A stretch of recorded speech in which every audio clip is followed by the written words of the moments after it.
Jai Hind. Welcome to Ehsan Academy. Today I will discuss class 10th math of R.D. Sharma books. Exercise 1.3 आज पढ़ेंगे हम आप। उससे पहले अभी तक हमने इस एक्सरसाइज से रिलेटिव रूट 3 रूट 2 को इरेशनल प्रूव कर लिया। आज हम आप रूट 5 को इरेशनल प्रूव कर लेंगे। उसके बाद आर.डी. शर्मा की बुक से एक्सरसाइज 1.3 देखेंगे। बहुत इंपॉर्टेंट है। 2023 में सीबीएसई बोर्ड की एग्जाम में आया था, यूपी बोर्ड के एग्जाम में भी आया, एनसीईआरटी का क्वेश्चन है। थोड़ा सा ये अच्छी तरीके से जब हमारे समझ में आ जाएगा तो बहुत बढ़िया से आगे जो उसमें दिया रहेगा 1/√2 का 1/√3 का, तो वो करने में हमको आसानी होगी और बहुत अच्छा समझ में भी आएगा। चलिए क्वेश्चन नंबर देखता हूँ। ये रूट 5 आज एग्जाम्पल नंबर 3, 2 एग्जाम्पल करवा चुके हैं इस एक्सरसाइज में। तीसरा एग्जाम्पल इस एक्सरसाइज में हम आपको करवाएंगे। Prove that root 5 is an irrational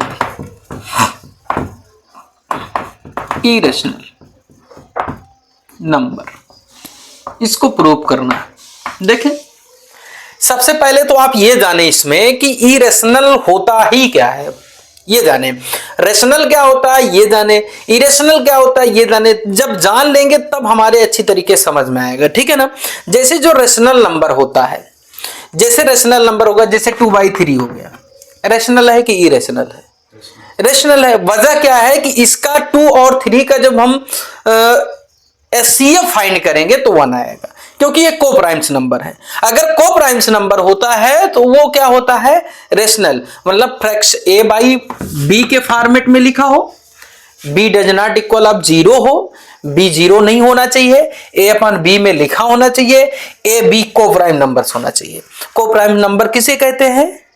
जिसका एचसीएफ 1 होता है। जिसका एचसीएफ क्या होता है? 1 होता है, उसी को प्राइम नंबर्स कहते हैं, ठीक है ना। अगर ऐसा नहीं होता तो इरेशनल है। एग्जाम्पल के तौर पे अगर 4/6 है तो ये क्या है? 4/6 क्या है? इरेशनल है, रेशनल नहीं है। ये क्या है? इरेशनल है, क्योंकि इसका एचसीएफ हम जब फाइंड करेंगे तो कुछ और आएगा। जैसे 4 को आप 2 × 2 लिख सकते हैं, 6 को आप 2 × 3 लिख सकते हैं। इसका एचसीएफ फाइंड करेंगे तो क्या आएगा भाई? 2 आ जाएगा ना। अब आना कितना चाहिए? 1। अगर 1 आता है तो रेशनल है, अन्यथा की स्थिति में रेशनल नंबर होता है, ठीक है ना। तो यहां पर इसको आपको जानना है। तो देखो इसको प्रूव कैसे करेंगे हम। जैसे रूट 5 है तो इसमें मान लेंगे let root 5 is a rational number. क्या मान लेते हैं? Rational number. अब अगर हम रेशनल प्रूव करेंगे, रेशनल नहीं हुआ, ठीक है ना, रेशनल नहीं हुआ तो इरेशनल होगा। प्रूव दैट लिख देंगे, हेंस प्रूव हो जाएगा मेरा, ठीक है ना। Let root 5 is a rational number. Rational number, ठीक है ना। Let root 5 is a rational number. क्या है भैया? ये रेशनल नंबर है। समझे मेरी बात को ना। रूट 5 इज इक्वल टू मान लेंगे a/b। लेट इसमें भी लिख लीजिए, लेट रूट 5 इज इक्वल, अब ब्रैकेट में इसके बारे में थोड़ा सा लिखें कि a एंड b इज को प्राइम नंबर, ठीक है ना। इसमें एक बात और चाहे तो वही चीज लिख सकते हैं जो हमने कहा कि ए और बी इज को प्राइम नंबर, ठीक है ना। ए और बी क्या है? को प्राइम नंबर है। तो इसमें जो है आप ये लिख सकते हैं as it is there CF1, ठीक है ना। ये वेयर लिख के लिख सकते हैं, वेयर वेयर कर दिए ना, जहां a and b coprime number है। इसमें जैसे √5 इज इक्वल आप ए अपॉन बी माने, where a and b is a coprime number. जब को प्राइम नंबर है तो इसमें आप ये भी लिख सकते हैं, इट मीन्स देयर HCF 1, इसका HCF 1 होगा, B does not equal to 0 होगा। इतनी बात इसमें होगी, ठीक है ना। अब हमको कुछ करना नहीं है, जो ये इक्वेशन है स्क्वायरिंग करना है इसका, squaring both side, squaring both side, इसका स्क्वायरिंग कर देना है, वर्ग कर देना है। दोनों पक्षों का जब स्क्वायरिंग करेंगे तो इसका भी स्क्वायरिंग हो जाएगा, √5 का स्क्वायर ए स्क्वायर बाई में बी स्क्वायर हो जाएगा, √5 का स्क्वायर 5 हो जाएगा, ए स्क्वायर बाई में बी स्क्वायर हो जाएगा, 5b square is equal to a square हो जाएगा। इतना हो गया, ठीक है ना। अब यहां पर एक बात हमको आपको पता होनी चाहिए कि जैसे कोई भी एनी इंटीजर, जैसे ए स्क्वायर इज इक्वल टू कितना आ गया मेरा 5b स्क्वायर, मतलब कोई भी इंटीजर अगर किसी नंबर से डिवाइजिबल होता है, ठीक है, कोई भी स्क्वायर, इस इंटीजर का स्क्वायर मतलब square of integer is divisible by any numbers, then this integer divide by number, this number. मतलब अगर कोई इंटीजर है उसका स्क्वायर किसी नंबर से डिवाइजिबल है तो वो जो इसका स्क्वायर रूट होगा, अर्थात वो इंटीजर जो होगा जिसका स्क्वायर किया गया है वो भी उस नंबर से डिवाइजिबल होगा। एग्जांपल के तौर पे समझिए, जैसे 5 का स्क्वायर है और ये अगर 5 से डिवाइजिबल है, 5 से क्या है डिविजिबल है, तो जो इस इंटीजर का स्क्वायर है ये इंटीजर भी 5 से क्या होगा डिविजिबल होगा, डिविजिबल होगा कि नहीं होगा, 5 बन जा 5 हो जाएगा, ये भी इससे कट जाएगा। समझ रहे हैं ना। अगर मान लीजिए जैसे 2 है, 2 की पावर 8 है, ठीक है ना, 2 की पावर 8 मान लीजिए 2 से डिविजिबल है, ठीक है ना, तो 2 भी 2 से डिविजिबल होगा। समझे ना। कोई भी इंटीजर होगा अगर उसका स्क्वायर हो, उसकी पावर 4 हो, कुछ भी हो, अगर वो डिविजिबल है, समझ रहे हैं ना। जैसे कि मान लीजिए 9 है, 9 की पावर 2 है, ठीक है, 9 की पावर 2 है और 3 से डिविजिबल है, तो 9 की पावर 2 अगर 3 से डिविजिबल मतलब 9 81 जो होगा वो 3 से क्या है डिविजिबल है, तो 9 भी तो 3 से डिविजिबल होगा कि नहीं होगा। तो मतलब किसी भी इंटीजर का स्क्वायर अगर किसी नंबर से डिविजिबल होता है तो वो नंबर भी उससे डिवाइड्स हो जाता है, इसको हम जानते हैं। तो यहां हम आप कह सकते हैं कि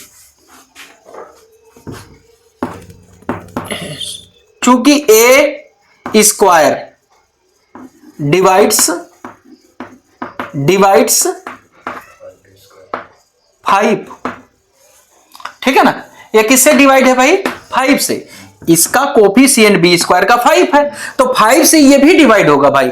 एग्जांपल के तौर पर 9 इसका स्क्वायर है इंटू यहां पर 3 इंटू बी है, ठीक है ना, तो हमसे इस 3 से बी से मतलब नहीं है, ये बी किससे क्या है मैं नहीं जानता हूं, लेकिन यहां पर जो 3 है 3 से डिवाइजिबल होगा कि नहीं होगा। उसी प्रकार ये 5 जो है 5 से ए स्क्वायर क्या होगा डिवाइजिबल होगा, ए स्क्वायर डिवाइड्स 5 या डिवाइड बाई 5, ठीक है ना। सो ए डिवाइड्स बाई 5, ए भी डिवाइड्स होगा। अब इसको लेट कर लीजिए, लेट जैसे ए जो है कह रहे हैं 5 से डिवाइड होगा, तो ए इज इक्वल टू आप लिख दीजिए 5c, कुछ भी मान लीजिए, ठीक है ना, 5c मान लीजिए, 5 क्यों मान लीजिए, क्योंकि a जो है अगर 5 से डिवाइड है तो 5 के साथ कुछ रहा होगा और कुछ होगा, ठीक है ना, तो a इज इक्वल आप 5c मान लेते हैं, ठीक है ना, लेट कर लेते हैं। जब इसको लेट कर लेंगे तो इसको इक्वेशन नंबर फर्स्ट में पुट अप कर देंगे, ये इक्वेशन नंबर फर्स्ट है। a की वैल्यू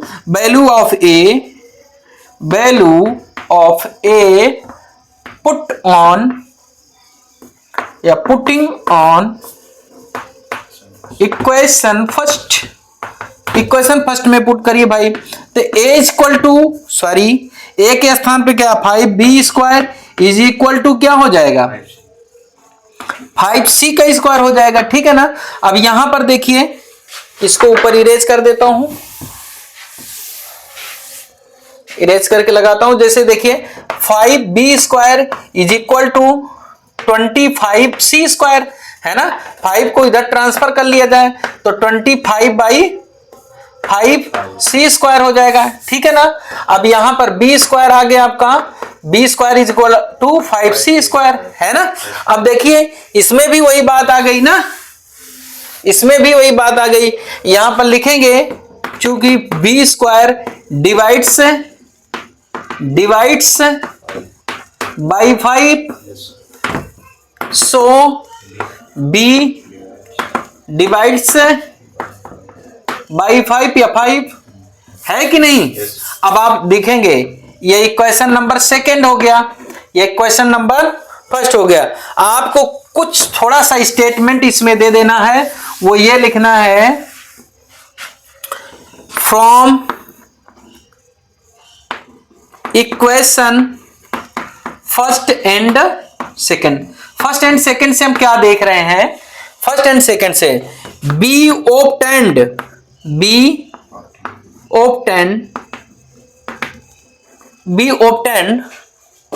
क्या पा रहे हैं हम इसमें, बी गेट पा रहे हैं, बी ऑब्टेंड इसमें लिखेंगे b obtained that 5 common factor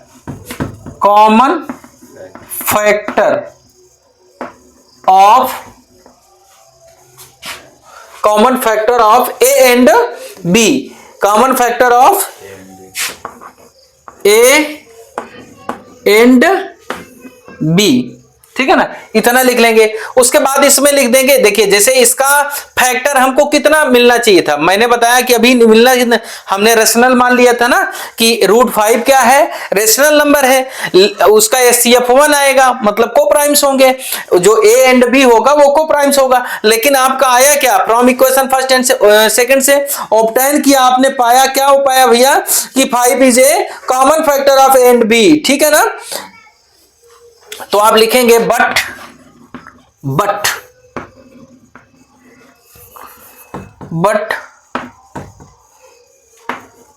this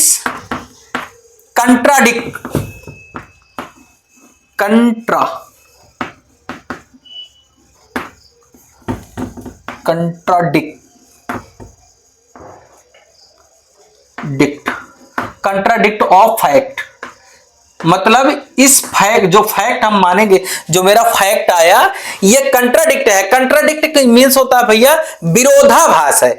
विरोधाभास का मतलब जो माना था वो आया नहीं, उसका अपोजिट आया। मतलब हमने माना कि √5 इज इक्वल टू A/B होगा, ठीक है ना। √5 इज इक्वल टू A/B है, और where A and B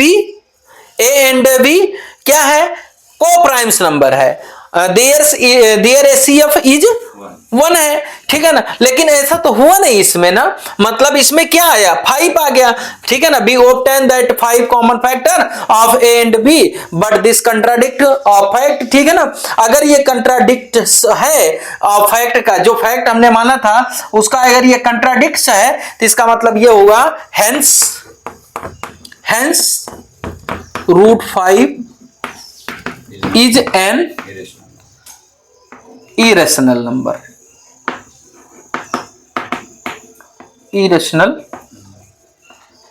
number, prove that, prove हो गया ना। समझ गए आप लोग ना, समझ गए भैया। वीडियो कैसा लगा कमेंट करके बताइए। वीडियो देखने के लिए थैंक यू वेरी मच।